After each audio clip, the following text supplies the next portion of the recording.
Halo teman-teman, akhirnya ini adalah video pertama. Balik lagi upload video di YouTube setelah sekian lama. Kemarin rilis single, yang nonton juga ya lumayan lah untuk YouTube yang mati lumayan. Dan berikutnya ini saya akan mencoba untuk bikin YouTube lagi dengan bodo amat sama view-nya, bodo amat sama pendapatan apa namanya, berapa monetize-nya, bodo amat dengan editing seadanya. Tujuannya untuk ngebikin video ini adalah playlist ini adalah agar saya tuh kalau misal kangen sama anak-anak kosan, saya akan nonton video ini. Dan ini adalah video untuk membuka cerita di balik Kos The Raid. Kan saya tinggal di kos-kosan yang saya nyebutnya adalah Kos The Raid. Ini adalah kamar saya. Kalau kamar saya itu desainnya adalah kayak klinik. Karena beberapa teman kalau sakit tuh ke kamar gitu kan. Ke kamar ya udah aku bikin aja kayak klinik, ada patung akupuntur, ada poster-poster, terus ini biasa cover-cover biasa di sini gitu kan. Tapi yang saya pengen ceritakan itu adalah kos-kosan ini, lebih ke kos-kosan ini uh, gimana anak-anaknya, aktivitas kita apa aja, kenapa kita di kos ini gitu gitulah. Yang pertama adalah nama dari kos ini adalah kami menyebutnya kos The Raid. Kos The Raid. Kenapa kos The Raid? Alasannya adalah pada waktu itu saya tuh nyeletuk aja, nyeletuk sebelum kos-kosan ini rame anak-anak stand up ya. Nyeletuk gimana kalau ini dinamain kos The Raid gitu. Karena bentuk bangunannya tuh menurut saya yang dulu ya, yang dulu bentuk bangunannya tuh kayak film The Raid yang bangunan-bangunannya tuh bangunan tua kuno gitu-gitu, terus banyak laba-laba gitu lah, pokoknya itulah Coast The Raid. Sebelumnya Muslim itu pernah Trans Muslim, kan kami kan sebelahan sama Trans Muslim kan, Trans Muslim di kosan yang bagus, kita di seri B nya. Nah itu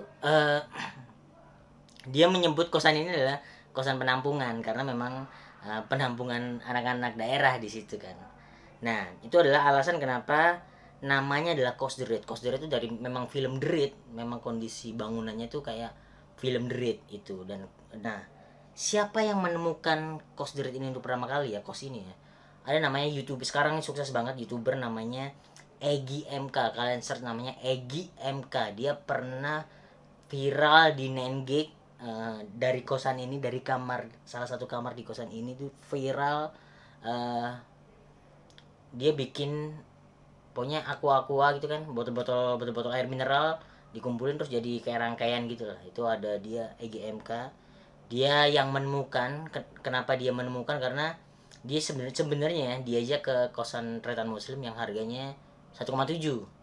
Terus karena dia dari Sidoarjo dan baru merantau dari Jakarta, dari Sidoarjo ke Surabaya, dia mencari kosan yang termurah tuh, dicari akhirnya ketemulah kos The ini dengan biaya 600.000, dengan sewa per bulannya adalah 600.000 dengan kondisi yang seperti ini gitu. Ntar aku ada foto-fotonya lah, ada kasih foto-fotonya. Ini adalah kos The. Kenapa kita nyebut kos The? Nah itu penghuninya adalah, lalu kenapa saya memilih kos-kosan ini juga gitu, karena saya juga pendatang dari Surabaya. Disuruh kan, ayo merantau di Jakarta dong, nyoba sesuatu di Jakarta gitu kan, siapa tahu ada rezeki yang berbeda daripada di Surabaya. Sebelumnya di Surabaya itu saya stand up yang tidak begitu, nama sudah meredup lah ya. Dan terakhir itu saya punya usaha pentol dengan omset 3 juta sampai 3,5 juta di Surabaya. Dengan itu pada waktu itu punya bisnis pentol, jualan sih sebenarnya, jual pentol. Terus punya pasien akupuntur juga. Sebenarnya cukup untuk hidup di Jakarta, di Surabaya. Tapi karena penasaran saya datang ke sini, saya jual semuanya, gerobak-gerobaknya. Saya ke Jakarta ngebawa duit 11 juta dengan estimasi hidup 3 bulan kalau ternyata tidak ada perubahan, balik ke Surabaya. Dan saya memilih kosan ini karena ya harganya 600.000 gitu. 600.000 fasilitasnya adalah udara, hanya udara gitu kan. Ya pokoknya kita dapat lemari satu, meja, sama kasur satu. Yang kemarin Steven Wongso ada datang, dia kasurnya itu ada pakunya gitu, memang tujuannya buat aku puntur katanya gitu. Nah itu adalah kenapa saya memilih kosan ini. Terus apa lagi ya, mungkin kalau misalnya ada pertanyaan-pertanyaan nanti akan kita jawab, nanti akan saya jawab dan teman-teman tentang seputar kosan ini.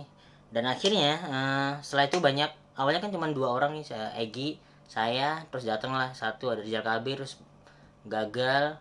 Terus akhirnya banyak teman-teman komik yang datang ke sini, kosan sini. Ada Yuda Cempe itu komik stand up Jakbar, ada Yudakan, ada Indra Frimawan, ada Nope, ada Ali Akbar sekarang, terus ada Rin Hermana, terus banyak lah, total kita ada 12 orang akhirnya. Dan setelah video ini saya akan menceritakan tentang kehidupan anak kosan tuh kayak gimana sih di Jakarta. Apakah merantau itu seserem itu? Apakah apa yang harus dilakukan menjadi orang perantau? Apa sih goals masing-masing di anak-anak di sini? Nah, setelah video ini saya akan ngajak buat kenalan sama teman-teman penghuni kos ini dan aktivitasnya apa aja. Terus gimana cara kita mengatur keuangan? Terus apapun lah yang berhubungan dengan anak kosan. Jadi ini adalah video pembuka kehidupan kami sebagai anggota Kos The Read dan segala problematika setelah ini. Oke, terima kasih buat teman-teman yang nonton. Apakah ada yang nonton? Ya terima kasih buat yang nonton. Kalau tidak, ini akan jadi dokumentasi saya nanti buat mungkin kalau kita sudah berpisah dengan kehidupan masing-masing, dengan keluarga masing-masing, mungkin ini adalah video untuk mengingatkan bagaimana kita semua berproses dari sini. Dan sampai sejauh ini aja menurutku udah bersyukur banget ya. Dengan dulu itu cuman ya makan kurang lah, makan seadanya, dengan sampai sekarang dengan jadi nyanyi fales, terus sekarang udah mulai belajar investasi, terus bisa punya aset apa aja gitu-gitu dengan kos seperti ini gitu. Oke, terima kasih, saya Arif Alfiansyah. Sampai jumpa di episode berikutnya dengan teman-teman yang lain.